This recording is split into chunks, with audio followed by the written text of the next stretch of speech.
Hi everyone. Welcome to another tarot deck review. Before we get to the star of today's show, I want to take a minute to explain the current videos in my channel. So far, most of the decks reviewed were part of the Unique Deck series.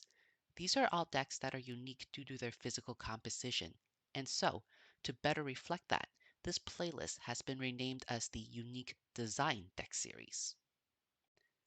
This current review that you're about to watch, along with the Journey Tarot, will now be part of the new playlist called the Unique Structure Deck series. These are decks with their own systems of organization, which give additional depths to how the cards can be interpreted. For example, the Major Arcana in the Journey Tarot is organized into three groups of seven, plus the Fool, and each group contains the same seven roles, but manifested in different dimensions. I'm very excited to share my unique structured decks with you, and I hope you are too. And now, without further ado, let's dive into the Lumen Tarot.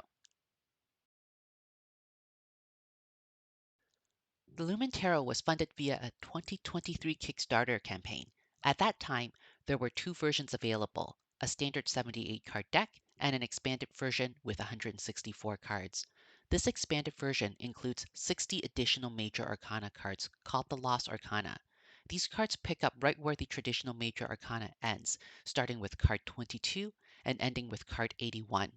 The guidebook explains that prior to the 19th century, tarot wasn't standardized, and different decks included different trumps. The Lost Arcana is a collection of some of the cards that didn't make it to the final cut, as well as symbols from other cartomancy traditions. In addition to the 26 Lost Arcana, this expanded version also includes 26 nude variants of certain cards. These cards measure approximately 3 inches by 5¼ inches. The card backs have a reversible design with a pattern in the center that looks like a flame viewed through a kaleidoscope.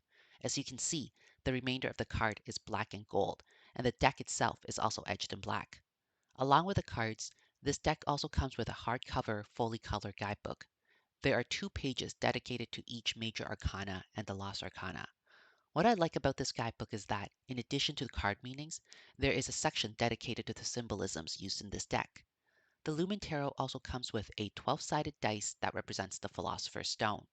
All this is packaged in a one-piece box with a magnetic flip cover.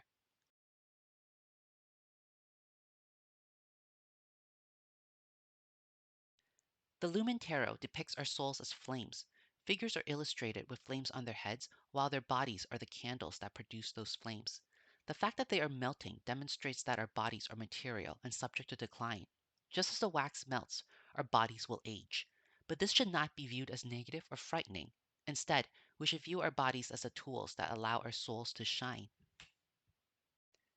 In addition to the symbolism of the flame, this deck is based on the concept of the Magnum Opus, which means the great work. It is a medieval alchemical tradition that seeks enlightenment through a process of constant refinement. This process can be divided into 3 phases: albedo, rubedo, and negretto. The first phase is albedo, which means whiteness. It is about purity, and the goal of this phase is to purify and cleanse. Here, the alchemist seeks to rid themselves of impurities.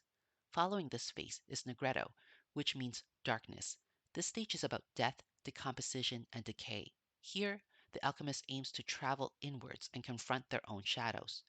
Finally, the seekers of wisdom enter the final phase of rubedo, which means redness.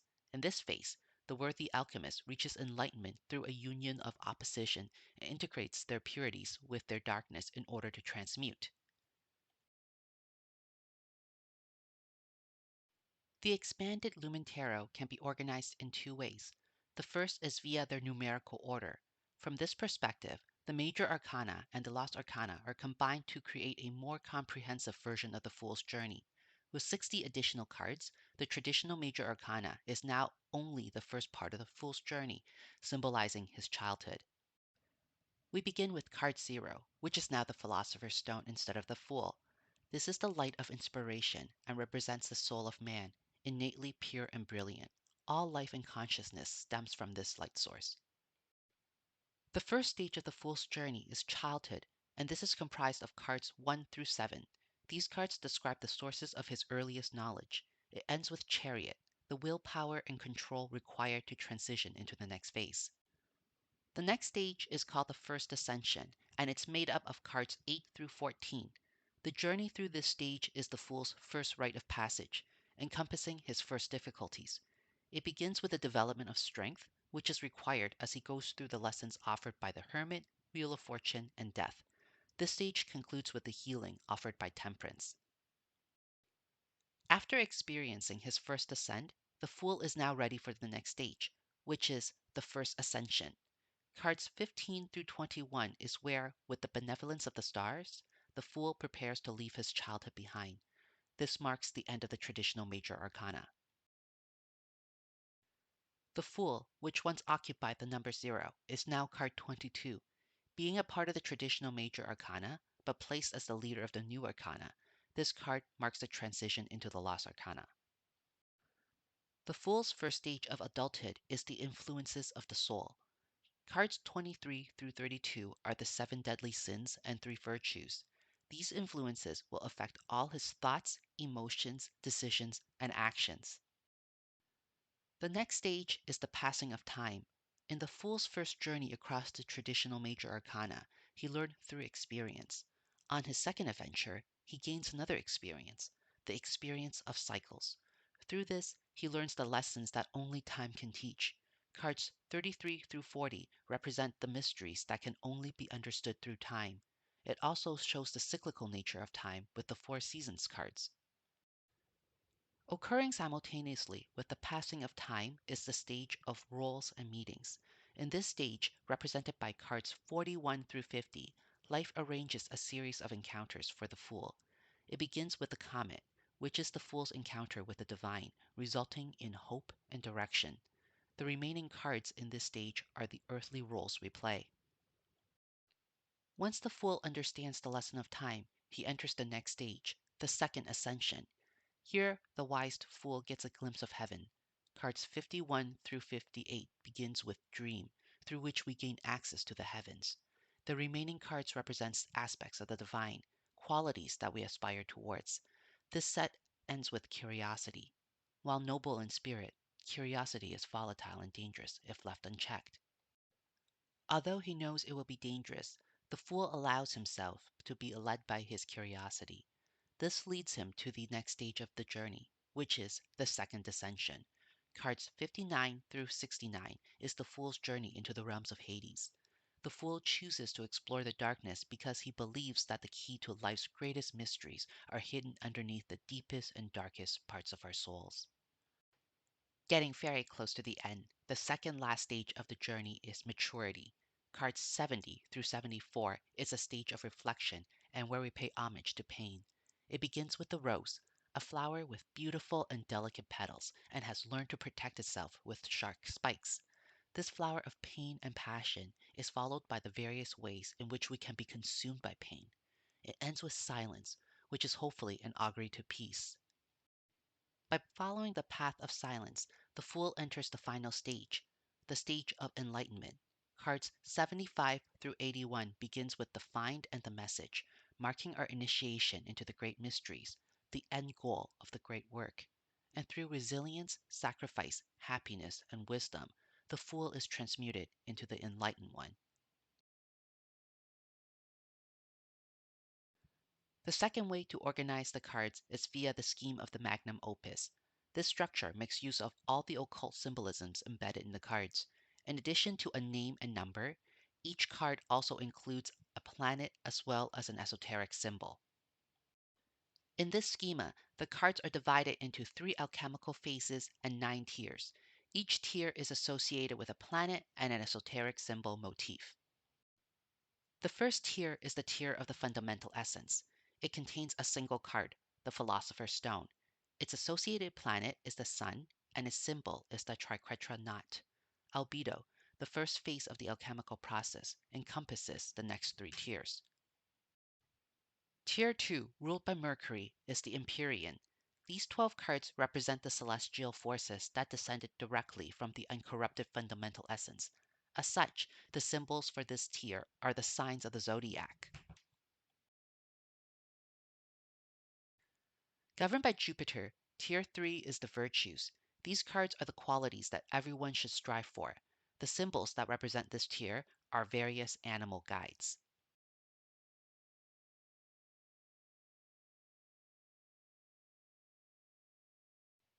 Tier 4 is the Greater Fates. These 8 cards are ruled by Venus and they speak of destiny and ascension. They are the experiences and influences that can alter a person's destiny. In this tier, these influences are generally positive and benevolent. They are symbolized by the phases of the moon under Venus's influence. At the center of this structure is the Robido phase, containing only one tier, the tier of the physical world. Befittingly, the ruling planet is Earth. This is the tier in which physical reality exists. It is subdivided into 3 sets of roles that people play in their own lives and in the lives of others. There are 5 cards that represents the nobles, 7 cards for the major roles that we play, and 8 cards for the minor roles. Their symbols are the 4 cardinal direction plus the center, the 7 chakras, and the 8 trigrams of the I Ching. Beneath the Robido phase lies the Negredo phase, the phase of darkness. Death and decay belong to this realm. Tier 6, the first tier of this dark phase, is the Lesser Fates. The 8 cards of this phase are ruled by Mars and they represent destiny and dissension. Unlike the Greater Fates, the influences of the Lesser Fates are usually for the worse. Their symbols are the phases of the moon under Mars's influence. From tier 6 to 7, things escalate from difficult to dangerous. This is the tier of the sins. Ruled by Saturn, these 10 cards are forces of darkness and the soul's gateway to damnation. Their symbols are drawn from esoteric and spiritual traditions. Tier 8 marks the last tier in the Negredo phase, and it is called the Infernum. These 12 cards represent matter, which is heavy and gets pulled down to earth by gravity. They symbolize all the things that keep us grounded and tied down. Quite aptly, the symbols for these cards are trees. Like the first tier, the ninth and last tier also falls outside of the alchemical process. This tier is called the end of everything, and it's ruled by Pluto.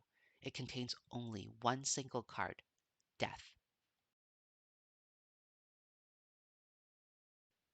While there are a lot of fascinating things happening in the expanded major arcana, fun things can also be found in the minor arcana. The 40 pip cards come together to create one giant image, revealing a scene that is only visible when all the cards are aligned. There are 2 main focal points in this larger image. The left side of this image, where the lower numbers are, centers around a tree. There is a night sky above it and a river running beside it. On the right side, where the higher numbers cluster, there is a castle. Taking in all together, one can see a transition from nature to human nature. This is one of those decks that I ended up liking a lot more than I thought I would. During the Kickstarter campaign, I pledged, canceled, and then pledged again at the very last minute.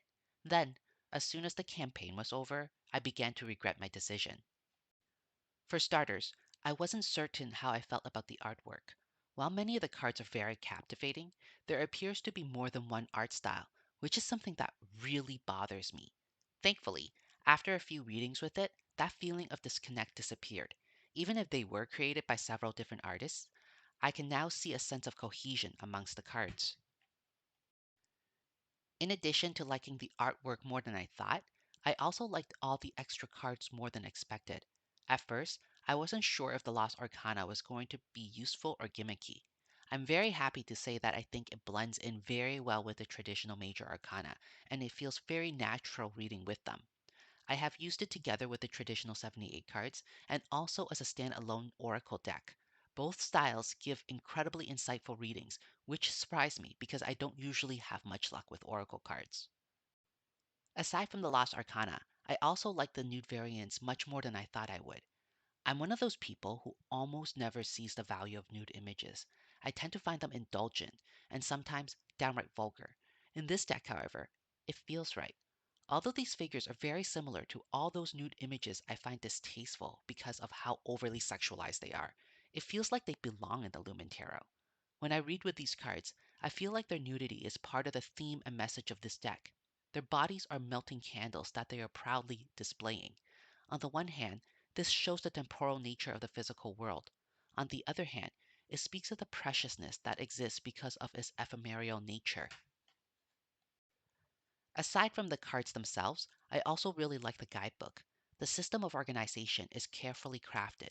The planets and symbols correspondences add a rich layer of information on top of a deck of cards that's already packed with esoteric knowledge. And best of all, this new layer is incorporated in a way that is intuitive, so it doesn't require much time or effort to get comfortable with this deck. At the time of filming, this deck is available for pre-order on the publisher's website. If you're interested in ordering a copy for yourself, please see the link in my video description below. If you're interested in more decks with unique organizational systems, check out my Journey Tarot review and subscribe to my channel to be notified when more reviews are posted. As I mentioned at the beginning, I plan to add at least 2 other decks to this unique structures playlist. Thank you very much for watching and have a great rest of your day.